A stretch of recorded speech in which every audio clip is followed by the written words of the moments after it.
Bueno, si les La- parece, la- arrancamos, ¿les parece bien?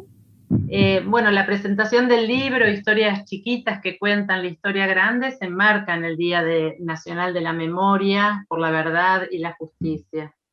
La semana, en el CCU, esta semana se enfatizó, ¿no?, el repudio ante cualquier acto de violencia, de injusticia y de discriminación. Nos proponemos este tiempo hacer memoria sobre los hechos de nuestra historia, recordar a las víctimas de la última dictadura militar y invitamos a hacer memoria, a reflexionar para que nunca más se repitan hechos de terrorismo de Estado. Es por esto bueno, que la presentación de este libro tiene mucha pertinencia, un libro que personalmente me conmovió mucho cuando lo leí, y que creo que es muy bueno que todos conozcan esta historia.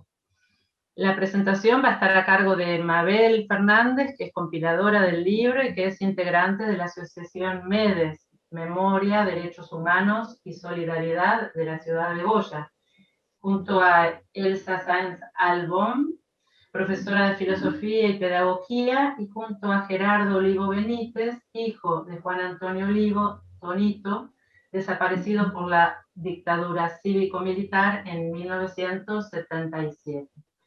Entonces voy a invitar a Mabel que tome la palabra y que por ahí, antes de arrancar, no sé si querés comentar con poquitas palabras qué es MEDES, esta asociación, este grupo de personas, cuál es el objetivo que los unió. Hola, yo no sé si me escuchás porque yo no los estoy viendo a ustedes, solo te escucho a vos. No sé si me ven. Sí, te vemos, Mabel. Te vemos y te escuchamos. Bueno, yo no los veo, pero los escucho. Un segundito. Bueno, hola a todos. Hola Uli, hola Verónica, hola a todos los que ingresaron en este ratito que yo me perdí de internet. Bueno, sí, efectivamente, yo integro MEDES. Hace 16 años que estamos trabajando aquí con los derechos humanos, y este libro surge por curiosidad y por deseos de un grupo de compañeras de la organización, hace varios años.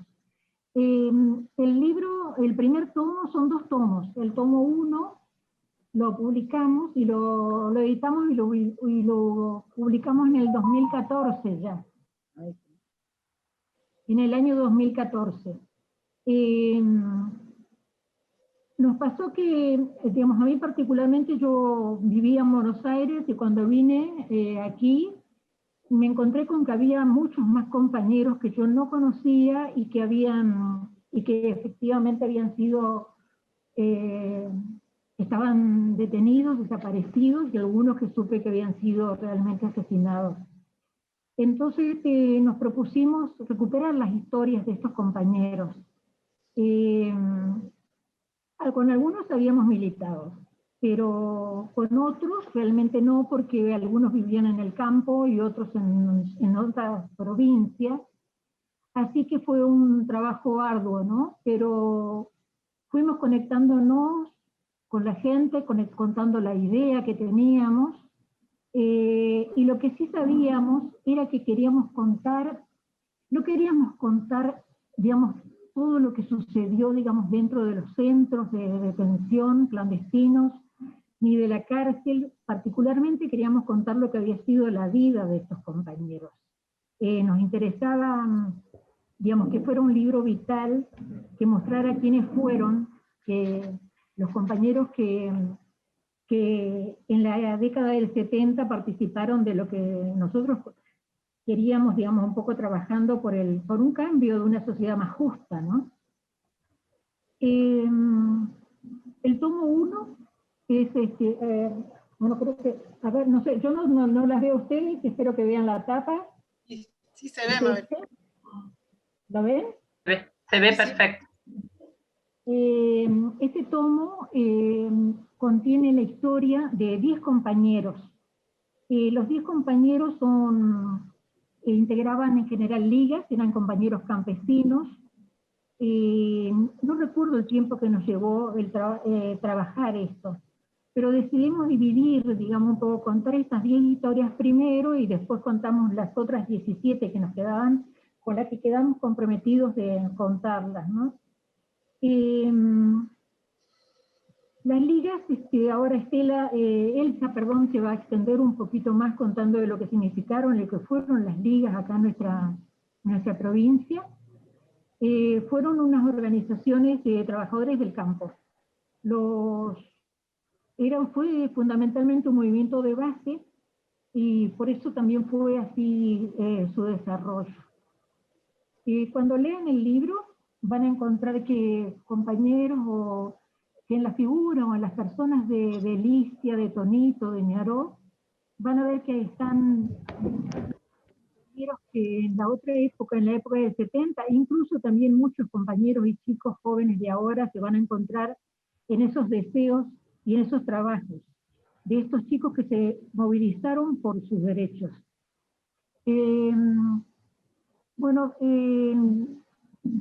No me quiero detener un poco en cuáles fueron prácticamente las reivindicaciones, que seguramente lo hablará el hijo de Tonito, Gerardo o Elsa, pero aparte digamos, del precio del tabaco, porque en su mayoría eran tabacaleros, y de, digamos, las condiciones de trabajo, sobre todo, digamos, hubo un punto que para mí fue el que, digamos, fue más irritativo para la oligarquía correntina, que fue el cuestionamiento a la tenencia de la tierra. Eso fue un punto que fue insoportable para los grandes ganaderos o terratenientes de aquí de la zona. Bueno, el libro tiene una primera parte donde ex militantes y dirigentes de las ligas agrarias, está Pedro Pablo, que fue secretario general, está Elsa también, Anita. Ellos cuentan y nos ponen en lo que fueron las ligas en esas épocas, tanto desde adentro como mirado un poco también desde afuera. Y la última parte, para mí digo siempre que es el corazón del libro, ahí están las historias de cada uno de los compañeros. El segundo tomo es la misma tapa, pero color azul. En esta están las 17 historias que nos faltaron y que quedaban pendientes de cuando hicimos la primera presentación. En este nos costó un poquito más quizá porque refería a compañeros que se habían ido de la ciudad, de la provincia quizá, por varios motivos. Uno, porque algunos eran estudiantes y aquí no había universidades, así que tenían que irse a otros lugares a estudiar. Otros se iban porque buscaban trabajo, es decir, un poco iban tras sus propios proyectos de vida, ¿no? Y ya quedados en esos lugares, no, digamos, en general, compañeros que tenían una visión de la sociedad y del mundo donde el otro importa, comienzan a militar ya sea en los sindicatos, en los barrios, en los centros estudiantiles, y bueno, ahí comienza el compromiso en las distintas organizaciones que lucharon en esa década, ¿no? No me acuerdo.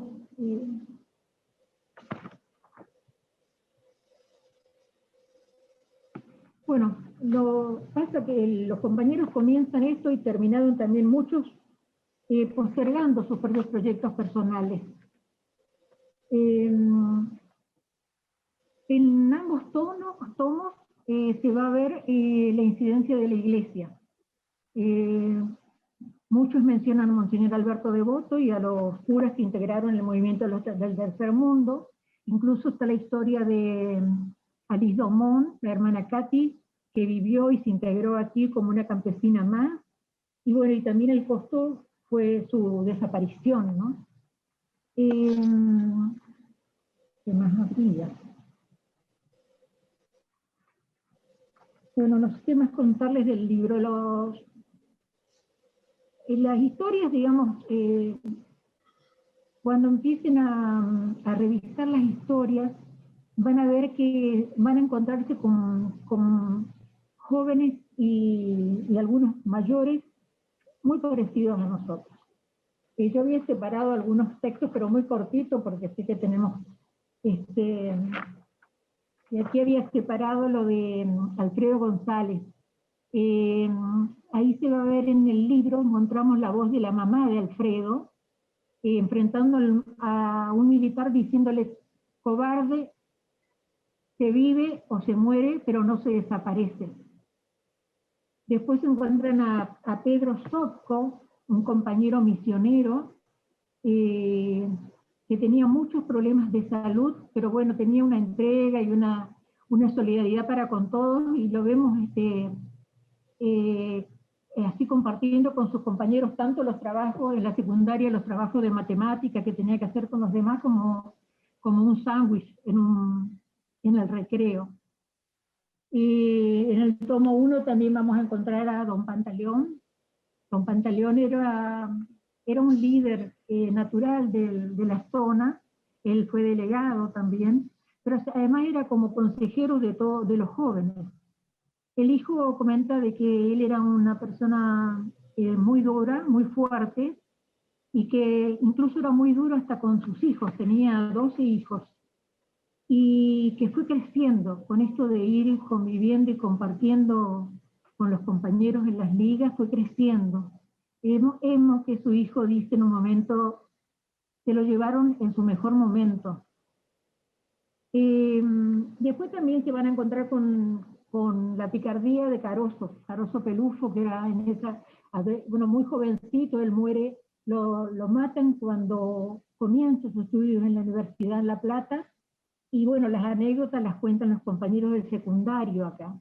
Y bueno, cuentan una vez que es decir, nos vamos a reír un poco y a entristecernos un poco con las historias que pasan, pero estos eran adolescentes y bueno, me acuerdo en un momento protestando con el señor, que era el que llevaba las amonestaciones a las familias, cuando llegó el momento de izar la bandera, cuando van al patio se encuentran con que ellos habían izado la bicicleta del celador. Así que bueno, ni la directora se pudo enojar con ellos.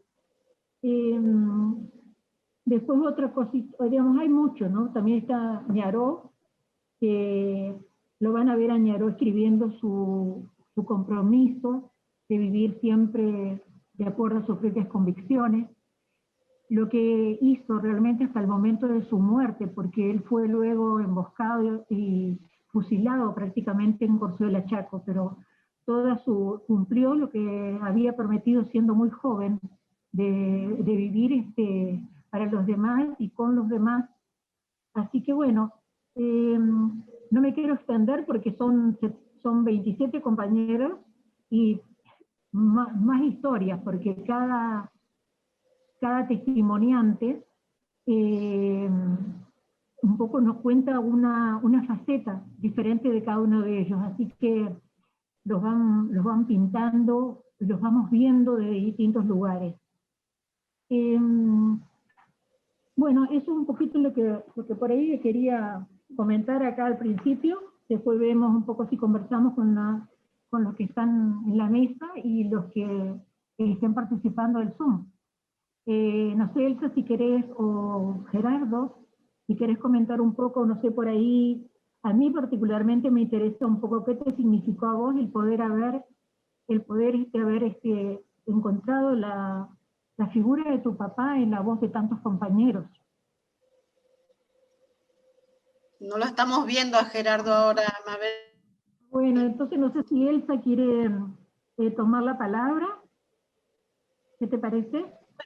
Esperamos a Gerardo entonces, y mientras tanto compartimos un poco. Bueno, primero quiero decir que me sale así de inmediato lo que está planteando Mabel, lo que está contando Mabel del libro, que tiene ese encanto, tiene esa maravilla, el libro en sus 2 tomos, digamos, de mostrarnos zonas de su vida, en todos los aspectos de su vida. Ahí llama mucho la atención que muchos de ellos son artistas, ¿no es cierto?, músicos, compañeros que eran artistas plásticos, deportistas de primera línea, o sea, compañeros que han ganado, no sé, campeonatos nacionales.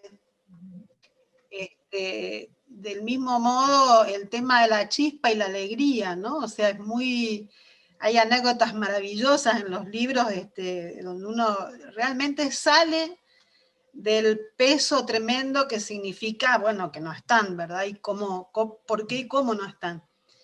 Pero eso yo valoro muchísimo, y me parece que las personas que tienen acceso a estos libros, sobre todo los jóvenes, se van a identificar, ¿no es cierto?, con estos jóvenes que eran alegres, que eran personas que soñaban, que soñábamos, y que, bueno, buscábamos un mundo diferente, no solo para nosotros, sino para todos, ¿verdad?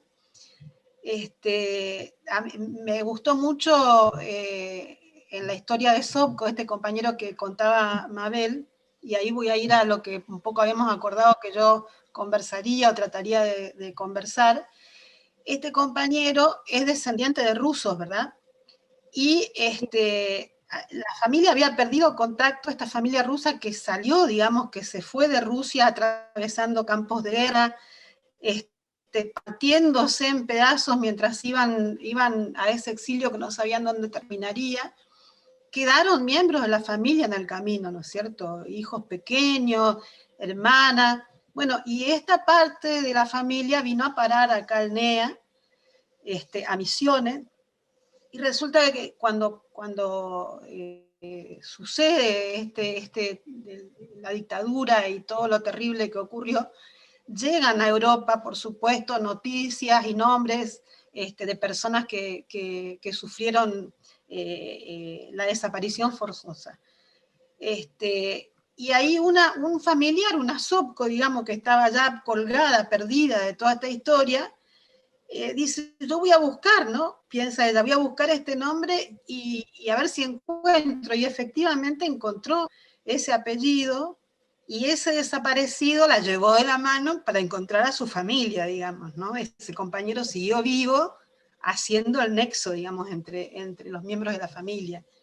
Bueno, como estas, digamos, historias maravillosas, y a mí me inspira para hablar de la historia, justamente. Charlábamos antes de comenzar.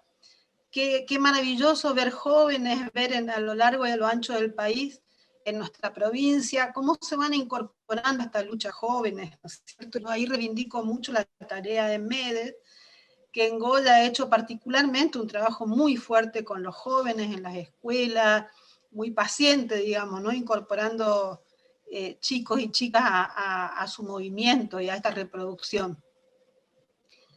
Es que si nosotros miramos en el libro justamente, y lo planteábamos al principio, estas historias que se narran, este contexto recortado allí, tiene un nexo con al menos 20 años antes. Por supuesto que con toda la historia, pero digo, en estos compañeros que estamos recordando, están vivos 20 años de historia, digamos.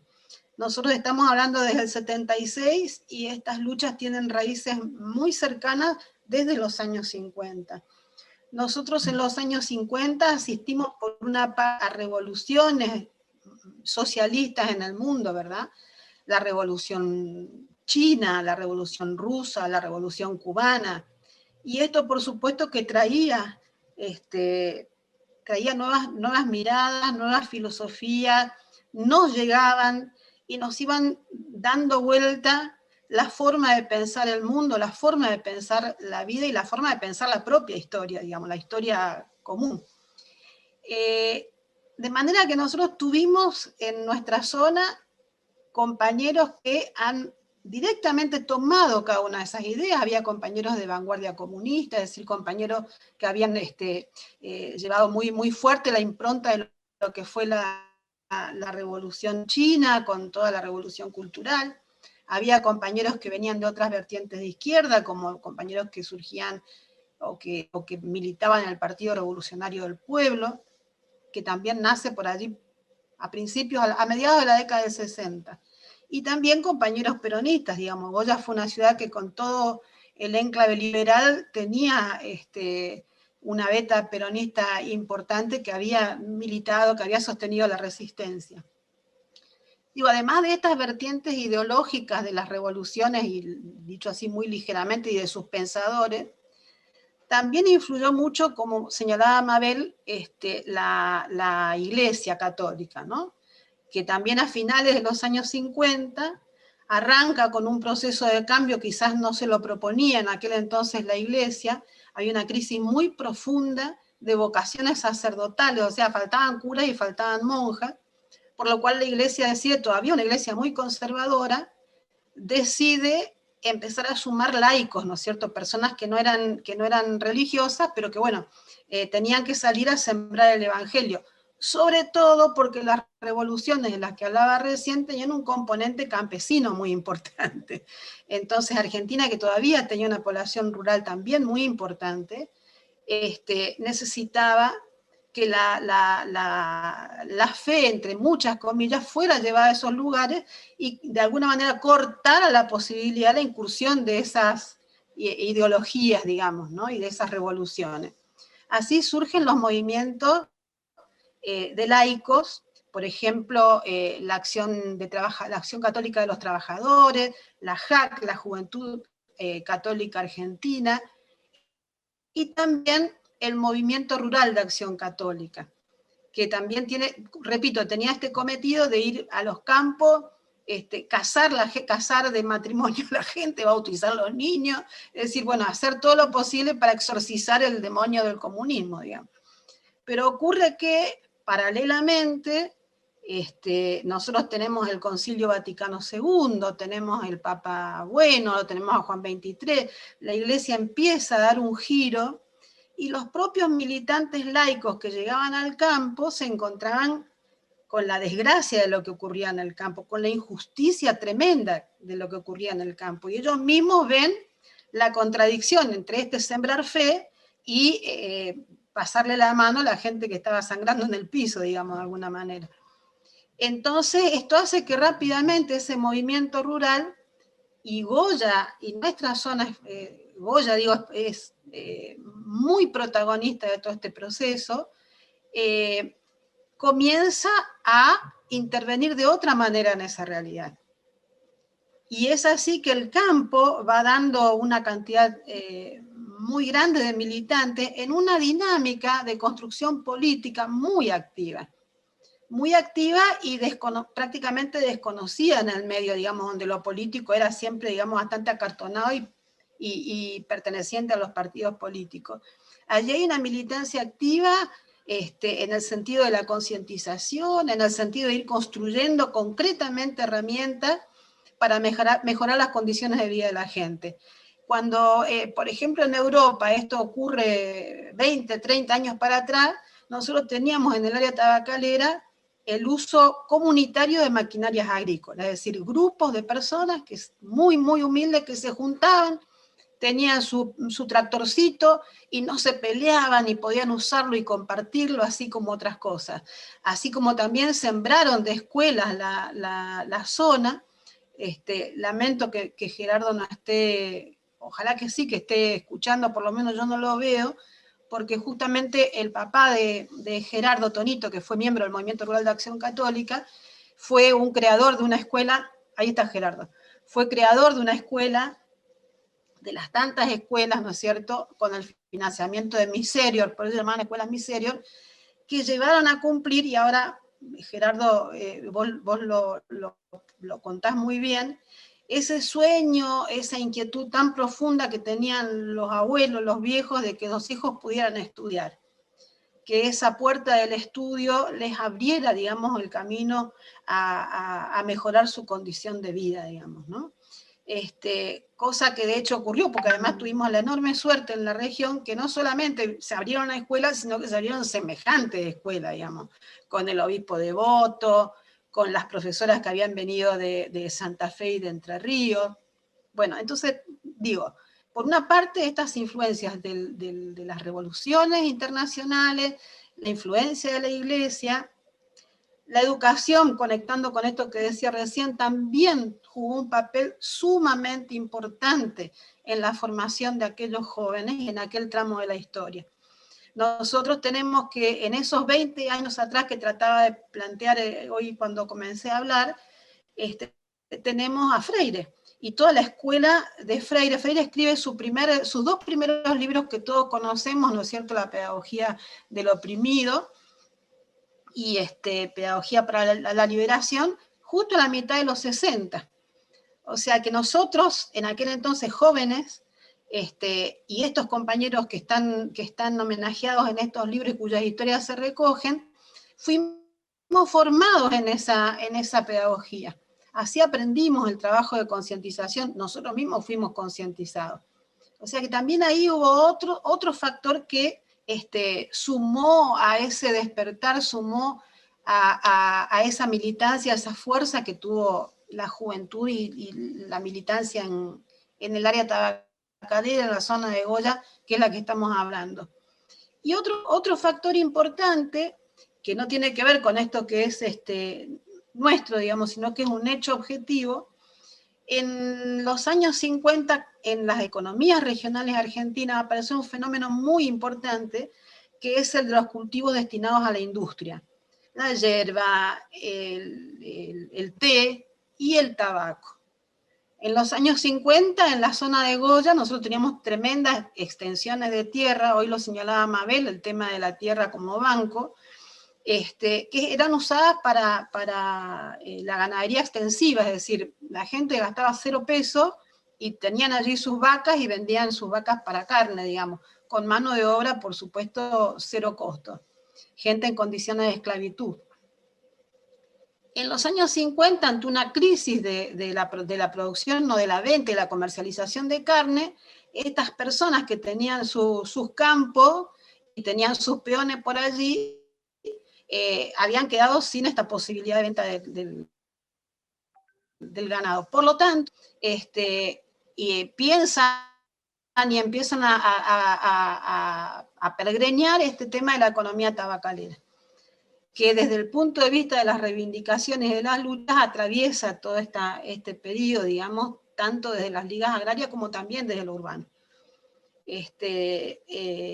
Las ligas crecen, las ligas nacen en el 71, las ligas crecen con estas reivindicaciones, y un poco como para cerrar, para no extenderme, digo, en ese crecimiento se van sucediendo etapas, digamos, desde las huelgas tabacaleras, que es donde se retenía el producto para castigar de alguna manera a la empresa multinacional tabacalera, es decir, para castigarla en el sentido de no proveerle la materia prima para seguir funcionando, hasta un protagonismo político muy fuerte en el 73, y ahí sí políticos respecto del Estado, con los compañeros presentes a nivel nacional, en el Ministerio de Economía, negociando sus reivindicaciones y dando vuelta la lógica de la patronal, digamos, ¿no? de los propietarios de la tierra. Muchos dicen, bueno, que aquel pensamiento romántico, en esas luchas se han conseguido muchísimas cosas. Desde la baja de clasificación del tabaco, o sea, el tabaco era clasificado en 6, 7 categorías cuando no estaban las ligas, y se redujo a 2 categorías nada más. La creación del Instituto Provincial del Tabaco, digamos, para proveer a la gente y garantizarle a la gente que de la venta del tabaco les llegara, digamos, una proporción como para poder atender sus necesidades, en fin. Y el mensaje premonitorio de aquel entonces de todos nosotros, que era que esa monopolización de la industria tabacalera, ese casamiento, ese matrimonio nefasto entre los terratenientes locales y la industria tabacalera, en algún momento iba a terminar dejando una ciudad fantasma. Bueno, cuando esto se planteaba, y lo planteaban compañeros que tenían mucha formación y explicaciones muy científicas para hacerlo, un poco éramos como los loquitos, digamos, ¿no? Que andábamos planteando cosas que, bueno, nadie creía que iban a suceder y efectivamente sucedió. La industria multinacional que llegó de la mano de esta gente, que le permitió el ingreso, que les entregó todo, que sometió a la gente, como vino se fue, no le costó absolutamente nada y terminó con todo un sistema productivo que mal la gente tenía y que nos hubiera permitido, de no ser así, hoy tener una economía regional floreciente, que pudiera abastecer nuestras propias necesidades de alimentos, por lo menos, que por suerte en alguna medida se está recuperando hoy con algunos compañeros y esperemos que se profundice. No sé, dejo ahí y seguimos charlando, ¿sí?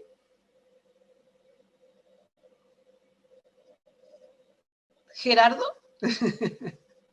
Ahí los estoy viendo de vuelta a todos. Gerardo, no sé si querés decir algo. Tenés tu micrófono cerrado. Micrófono.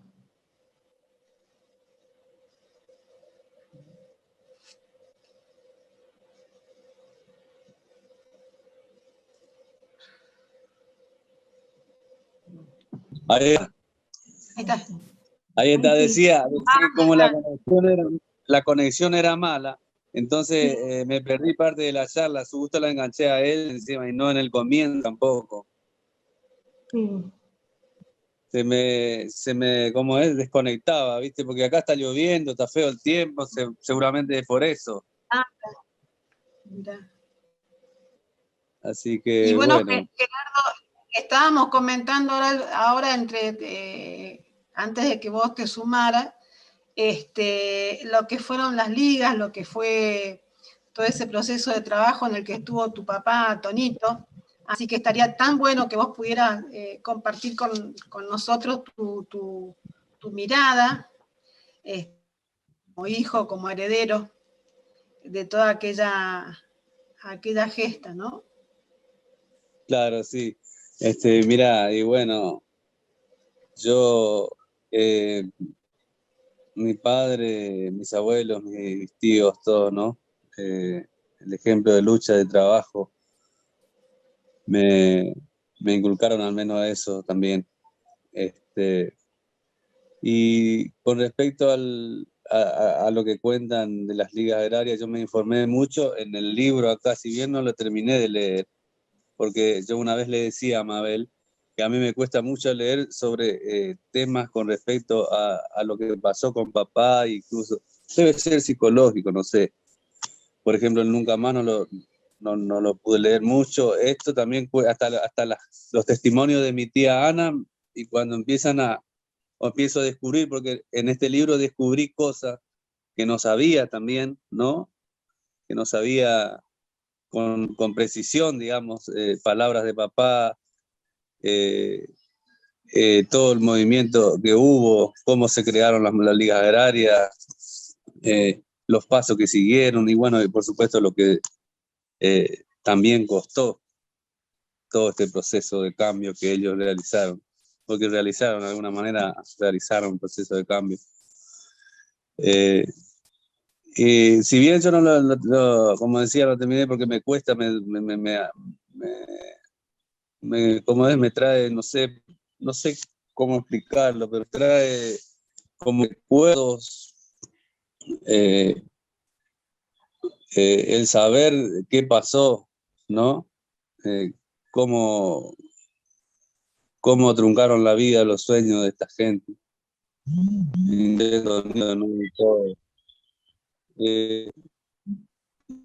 Dolor, pero a veces también reivindicando lo que todos han hecho, tanto mi tía Ana, todos estos compañeros, como se dice, hicieron ¿cómo es? Por los demás, por su bienestar, por vivir dignamente, por trabajar dignamente. Todo este proceso a mí me hizo muy bien el leer acá en este libro donde cuenta bastante cosas, ¿no? Porque yo, como decía, hoy bueno, en realidad ayer le decía que hay cosas que no preguntábamos nosotros tampoco. Yo, por ejemplo, nunca le pregunté a mis abuelos de estos temas, sobre todo a mi abuela sí un poco, pero a mi abuelo no, a mi tía no, porque me dolía a mí, incluso me sigue doliendo, ¿no? No sé si es que es psicológico, que como que lo quiero no borrar, pero me hace tanto daño el, el hecho que haya pasado todo esto, ¿no? La desaparición de estas personas, de esta gente, porque no quitaron el derecho natural. Pues. Eso es lo que...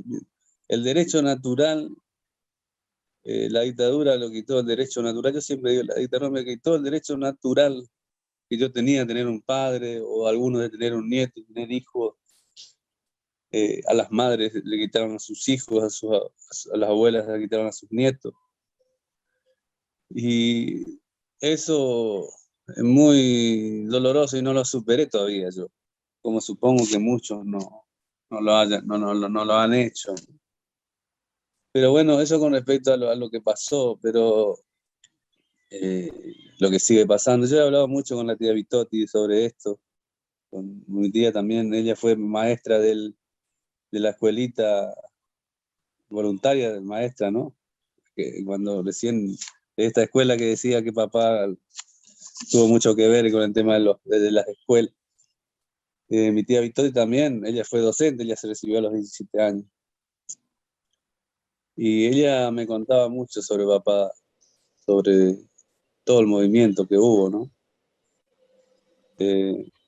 Mi tía Ana también, hace poco me enteré cosas también de mi tío, de lo que pasó, mi tío Toti, el hermano de papá, mellizo, con papá. Son cosas eh, muy dolorosas para mí. Yo no lo superé todavía, ese dolor, esa angustia que me genera todo el 24 de marzo sobre todo.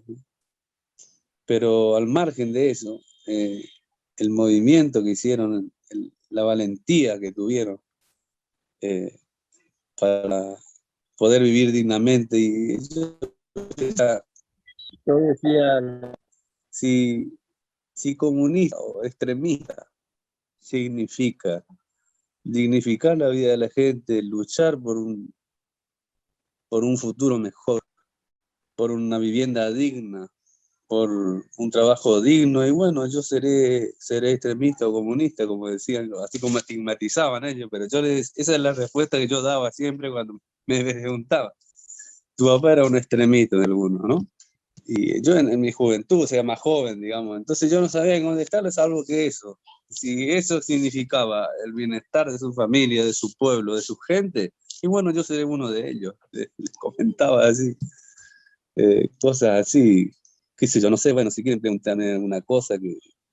y otra cosa del libro, sobre el libro, hay cosas que yo sabía también, pero que me volvieron a surgir, digamos, ¿no? Como anécdota de esto que mamá me contaba cuando decían que, ¿cómo es? La tía Ana contaba que se había quemado el tabaco porque levantaron el galpón y todas esas cosas de los hermanos, por ejemplo, de Iván, Santiago y el otro chico, el hijo de Tatacha, todo eso, todas esas cosas, como la tenía como yo lo tenía guardado. Cuando empiezo a ojear y leer el libro, ahí me acordé de todas las anécdotas que me contaba mamá, ¿no? Mamá y la tía sobre esta gente, sobre Panta y sobre muchos otros más. Y así, bueno, es un poco lo que yo pienso sobre esto. Y obviamente mi viejo, orgulloso, yo estoy, no solo de él, de todos. Como dije antes, si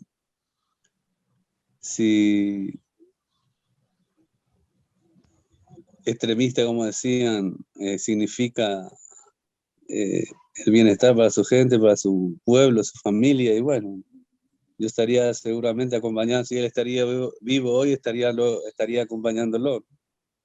De alguna manera lo acompaño porque a mí la injusticia, sobre todo social, me da mucha bronca. Así que menos que eso no puedo decir, ¿no? La desigualdad en nuestro pueblo, nuestro Corrientes mismo, el atraso que hay todavía. Yo tengo un amigo que trabaja de peón, de mencho, y todavía no tiene vacaciones, no tiene aguinaldo, tiene un franco en el mes, ¿entendés? Las 8 horas, olvídate, las vacaciones pagas, olvídate. Y bueno, así, lamentablemente todavía estamos, yo creo que, como decía Elsa, los terratenientes todavía siguen existiendo, ¿no? En nuestro querido Corrientes sobre todo, ¿no? Pero bueno, es un poco lo que, no sé si tiene que ver con la charla, pero digo lo que pienso y agradezco este espacio, agradezco a Mabel, a Elsa, a todos que nos dan este espacio. Es la primera vez que yo participo en algo así, digamos, ¿no? Y más con el tema de la pandemia. Porque a mí me costaba mucho participar en esto, porque me angustiaba mucho, ahora no tanto. Me angustia, pero más o menos trato de desahogarme, y tanto tiempo tardó uno, pues yo pienso que tardé mucho para decir o lo que siento, pero poder decir algo, lo que me sale, al menos. Quería tomar alguna de las palabras que dijiste vos, Gerardo. Yo lo hablábamos al principio, antes de que hiciera público esto, con Lourdes, que es que está ahí abajo, un poco cómo cada cual tiene sus propios tiempos.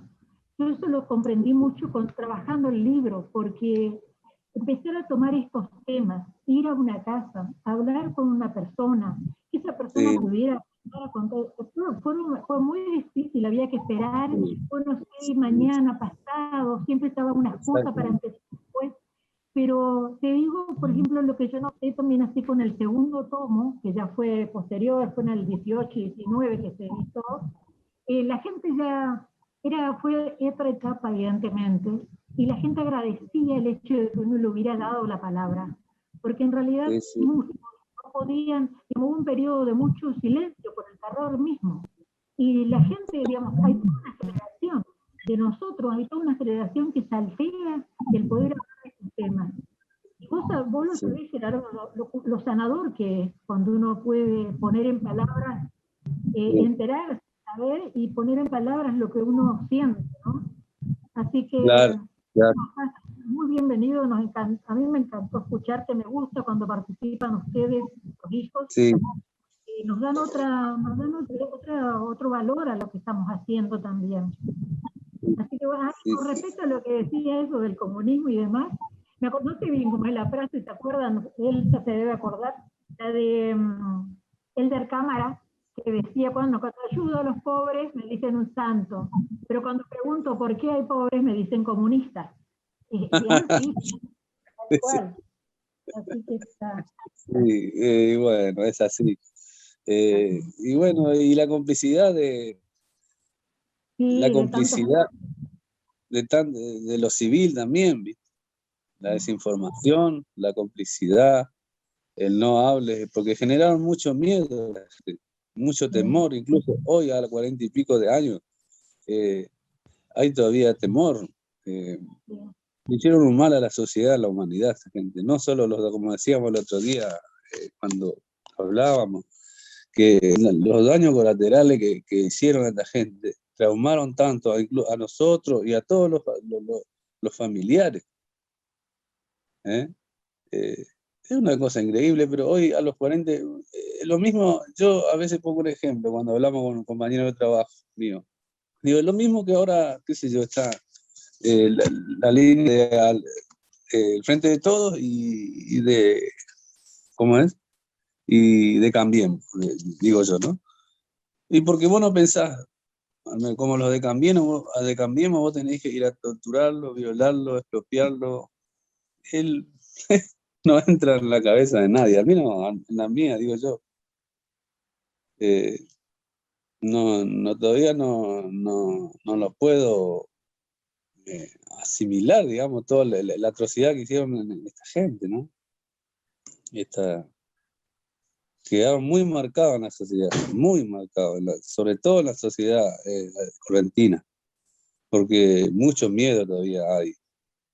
Y lo primero que vos preguntás, o lo que decían, al menos no los extremistas, los comunistas, como que extremista, comunista es decir mala palabra, ¿viste? Mi tía Vitotti es comunista, ella lo decía altavoz y sin embargo tenía un sentido de la justicia, del sentido común, como cualquier otro, ¿no? Es increíble. Yo decía, tu tía Vitotti comunista, la tía Vitotti es querida por todo, pero gorrida la tía Vitotti. Es una persona. Disculpame, Gerardo, la verdad es que tu palabra, tus testimonios y todos los que uno puede encontrar en los libros son realmente muy importantes, muy conmovedores, muchos de ellos, sobre todo porque uno los lee y tiene la sensación de que eran personas como cualquiera de nosotros, ¿no? Y que siente esta injusticia de por qué, digamos, por qué fueron torturados, por qué fueron desaparecidos. Y uno se apropia mucho de estas historias porque las siente muy cerca. Así que eso es lo que para mí el libro me permitió sentir, que eran personas como cualquiera de nosotros, que se organizaron y que justamente por organizarse y llegar a otros espacios fueron cercenados. La verdad es que además lo que sentía al leer los libros es que se iba ramificando y me daban ganas de profundizar en muchos temas que no eran abordados directamente, pero que eran sugeridos. Entonces me distraía y me iba por las ramas, pero creo que eso me ayudó mucho también a darle cuerpo, más cuerpo aún al libro y a comprender un montón de cosas que tal vez no están expresadas de manera directa en ellos. Me gustaría, si tienen ganas, no sé, de hacer alguna pregunta o de hacer algún comentario mayor, sí les quería decir que los libros van a quedar en la biblioteca del CCU, así que Lourdes, Natalia, si tienen ganas de verlos, de leerlos, en breve podrán llevarlos en calidad de préstamo temporario, pero por ahora los pueden consultar en la biblioteca del Centro Cultural. Y los invito a que si tienen alguna pregunta o algún comentario que hacer, lo hagan porque es muy importante escucharlos a cada uno de ustedes.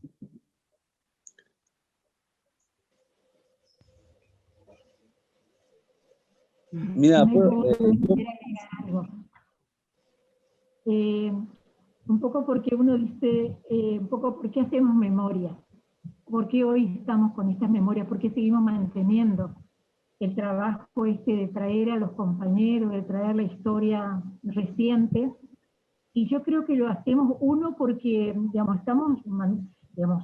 transitamos la historia y la estamos construyendo día a día, eso por un lado, y por el otro porque todavía quedan muchos temas pendientes.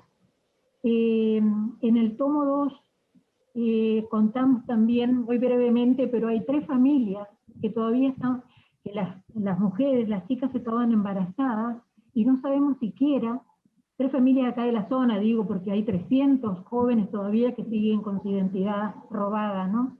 Pero aquí también tenemos 3 familias, no sabemos siquiera si nacieron las criaturas, si fueron niñas o niños, bueno, que hoy serían hombres y que todavía siguen sin saberlo, sin saber quiénes son.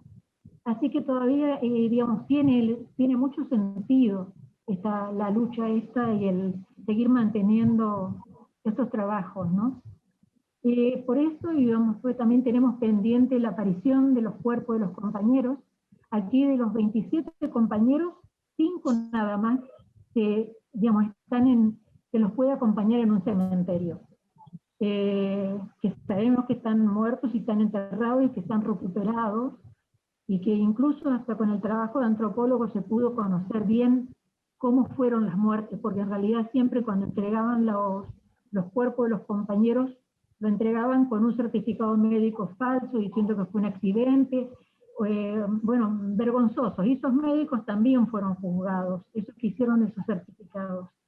Pero aún quedan muchos, digamos, muchos compañeros que no los hemos podido recuperar, no sabemos dónde están. Así que eso está pendiente. Y lo otro que también a mí me parece un mérito de la memoria, que ejercitamos la memoria, fueron los juicios de lesa humanidad. Gracias a estos trabajos que hemos hecho, no estos trabajos del libro, sino todo lo que hemos hecho, los que sobrevivimos, digamos, de ese periodo, que pudieron juzgar a muchos militares que fueron responsables de genocidio.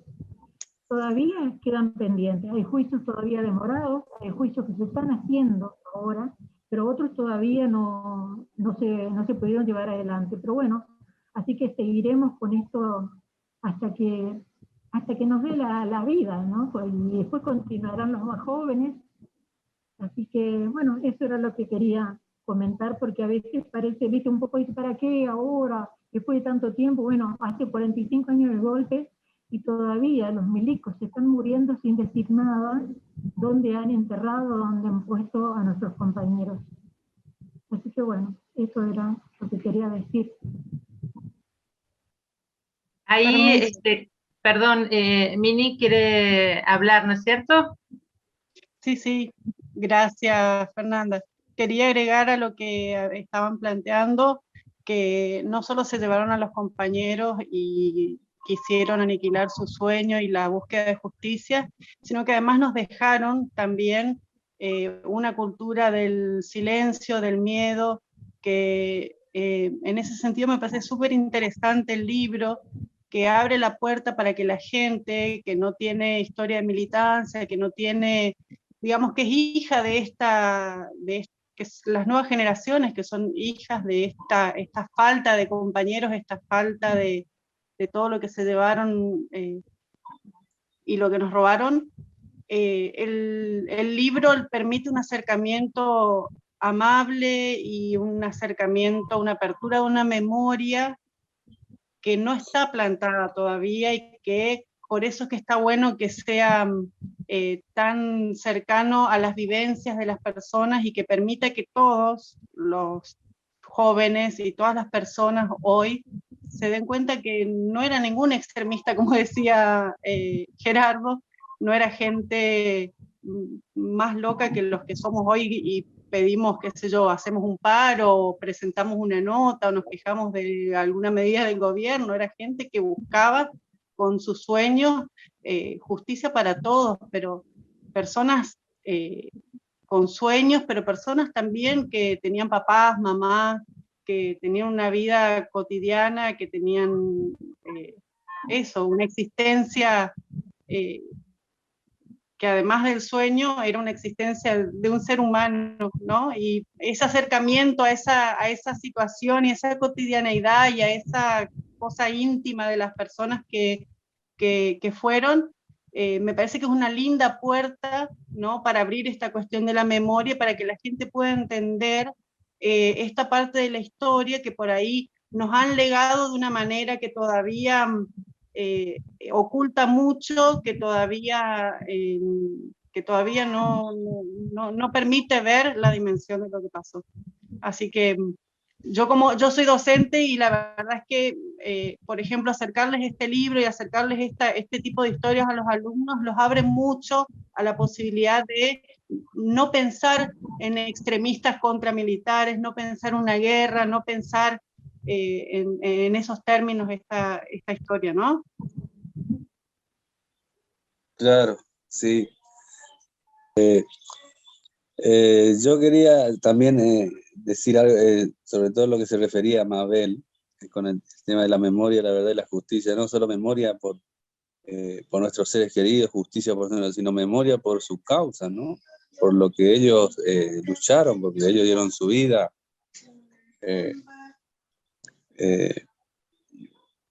Me suena mal, yo digo, pero entregar la vida, digo yo, crearon la vida por algo que por naturaleza o por sentido común no corresponde, decía yo, porque diferencia, bueno, hasta debe haber diferencia, hay en todo, pero tenemos algo en común, tenemos que tener siempre, que es la dignidad, el bienestar para toda la sociedad, para nuestra familia, para la igualdad, sobre todo, la igualdad de condiciones, que todos podemos educarnos, trabajar, vivir dignamente.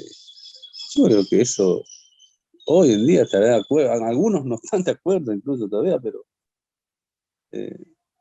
la verdad es solamente eso, ¿no? Y bueno, y reivindicar a los 30.000 desaparecidos también, siempre pidiendo justicia, memoria, verdad, justicia. Y también a Julio López, no hay que olvidarse de Julio López, porque eso hay que decirlo también, que en democracia también desapareció Julio López, un testigo clave para uno de los genocidas más grandes que hubo también como escolar. No hay que olvidarse de él tampoco. Así que bueno, eso un poco. Gracias por... Así es, no hay que olvidarse porque también hay que cuidar la democracia, ¿no? Sigue habiendo hechos que uno los asocia a la dictadura, pero que también pasan en democracia, así que hay que cuidar y hacer memoria todos los días. Bueno, no sé si alguien más quiere comentar algo o hacer alguna pregunta. Si no, los tiento para que se acerquen a la biblioteca del Centro Cultural y aquellos que no lo pudieron leer, lo lean. Vale la pena.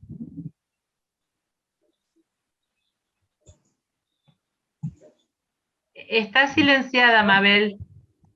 Hola, hola. Ahora sí. Yo quería agregar un pequeño detalle porque en Goya, en el 2011, se hizo la causa Goya, digamos, donde se condenaron a 6 genocidas a perpetua.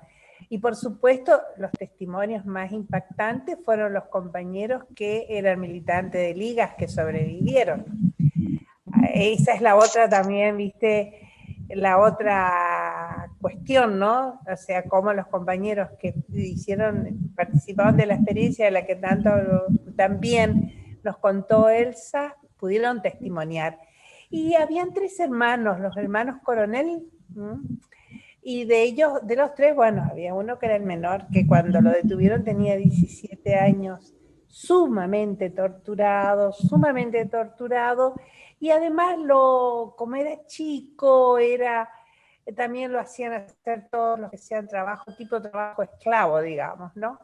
Pero él, en el testimonio que da en la causa, hay una cosa que yo la tengo grabada, no sé todas las cosas que contó, digamos, no, pero hay algo que a mí me marcó, que me hizo entender el problema de fondo, que fue cuando él dice que así, mientras estaba atado y lo golpeaban y lo torturaban, le decían los torturadores: ¿y ustedes qué se creen, manga de, bueno, habrán dicho cualquier cosa? ¿Ustedes creen que son ustedes los que están en condiciones de imponer el precio del tabaco? No, señores, le decía. El precio del tabaco los imponen los patrones y ustedes tienen que agachar la cabeza y boom, boom. Que le insistieron todo en una sesión de tortura con ese tema. Que de dónde salieron estos campesinos incultos, qué sé yo, a pretender ponerle un valor a su producto. No, tenían que... Eso fue increíble. Eso yo escuchaba, está grabado eso, decía, pero Dios, acá está uno de los pilares, digamos, de la lucha, ¿no? Porque después, aparte, Elsa, Mabel y Elsa deben saber cómo la propia dirigencia de Liga se organizaba y se daban incluso clases de cómo evaluar el costo de la producción del tabaco. Hacían cálculos que, bueno, y se comprendía que era la plusvalía, bla, bla, todo. Bueno, y es eso, ¿no? Que ellos tenían que aceptar lo que les dijera la patronal y que ellos era una soberbia pretender imponer el precio del tabaco. Bueno, eso quería agregar porque a mí personalmente cuando yo escuché eso en el 2011 es como que se me abrió tanto la comprensión de la problemática, ¿no? Bueno, muy linda la experiencia. Te cierro porque si no se... Muchas gracias.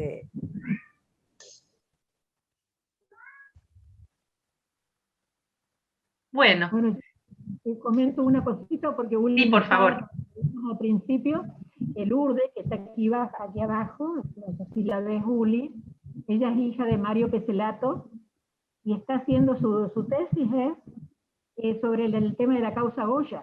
Así que ese va a ser un poco lo que siempre estuvimos también pensando, nosotros que queríamos hacer, cómo vamos a hacer algo con respecto a la causa y siempre quedó un poquito postergado lo que era público. Y quiero comentarle algo muy lindo que hicimos ayer en la Plaza de la Democracia, con el señor Alberto Devoto. Bueno, se terminaron de plantar 21 árboles porque se completaron los 27, un árbol por cada uno de los compañeros desaparecidos acá. Y además, por idea de una compañera, se hizo una suelta de globos, de 27 globos blancos.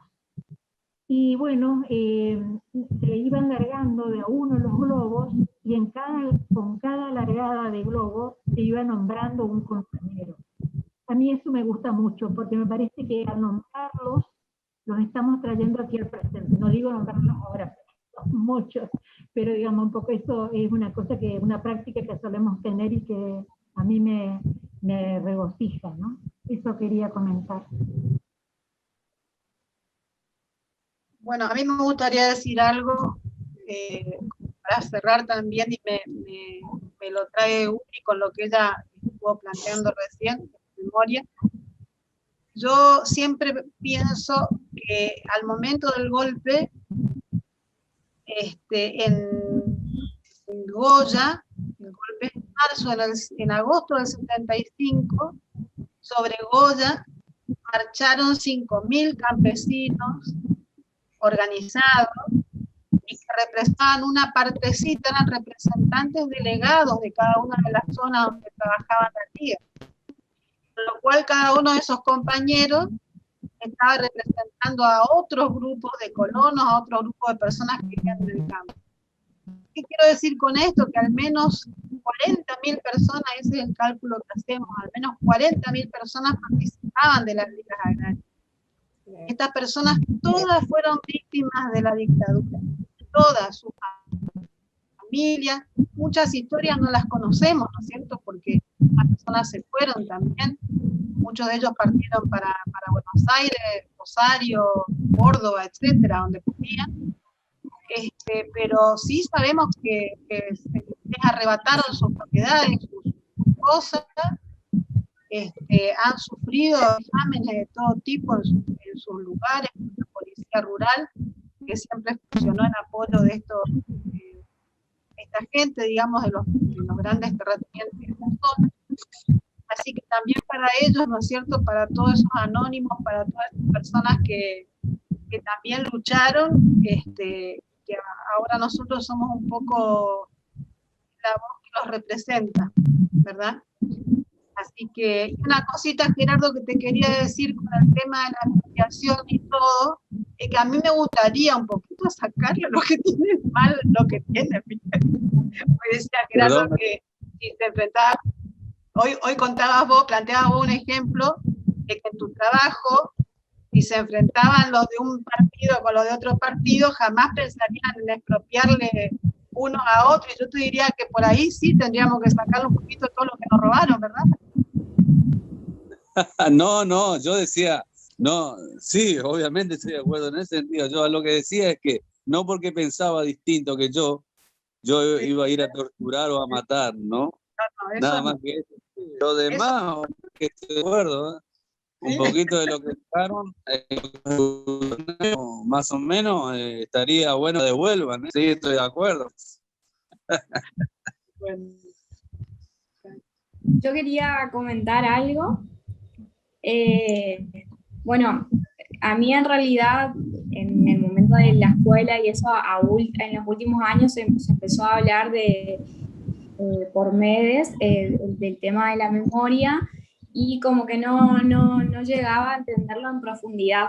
Y siempre leía en libros lo que había pasado desde la historia, pero por ejemplo me parece muy importante el tema de los testimonios, que no es lo mismo el leer la historia, el decir qué pasó, sino poder comprender en el testimonio de la otra persona, en saber que esto sucedió en Goya, de que esto pasó, que le pasó a un vecino nuestro, a un familiar, y poder comprenderlo desde ese lugar me parece sumamente interesante, como lo plantea el libro, digamos. No solo leer la historia como algo pasado, sino poder comprender que esas vivencias, esas aspiraciones, esos pensamientos que hoy en día podemos tener cualquiera de nosotros, de los jóvenes, los vivieron desde una realidad muy atroz.